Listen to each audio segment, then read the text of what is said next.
Comfort Bears is a charity, all volunteers, and we provide these snuggly, cuddly bears for children that have cancer, that have a terminal illness, have a chronic illness, or are dealing with severe trauma that's caused by child abuse, domestic violence, loss of a loved one, or has been in a serious accident.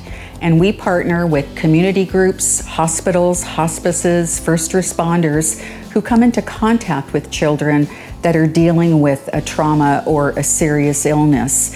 And they provide the bear to the child, and it's a tool that they use. And this is a tool, and there aren't many tools available for children that are going through difficulties in their lives, but this is a tool that children can relate to and understand to, and it gives them that immediate hug, and it gives them someone to talk to, and it provides them with an immediate sense of comfort, which is what the responders and community organizations are striving for at the moment.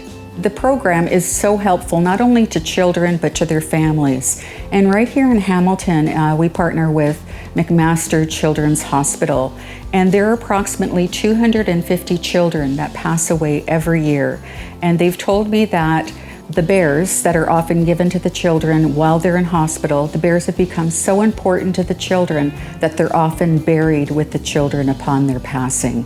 So since we started Comfort Bears, and as I say, this is a volunteer organization, we've now partnered with 43 community organizations and services, and we have given out 7,500 bears. And again, these are children sometimes facing the darkest days of their young lives. As a community organization, and we do not receive any government funding, we're dependent on community donations in order to sustain our program. So we would like to extend a big thank you to anyone who has donated or who is thinking about donating to us so that we can get these beautiful bears into the loving arms of children in need.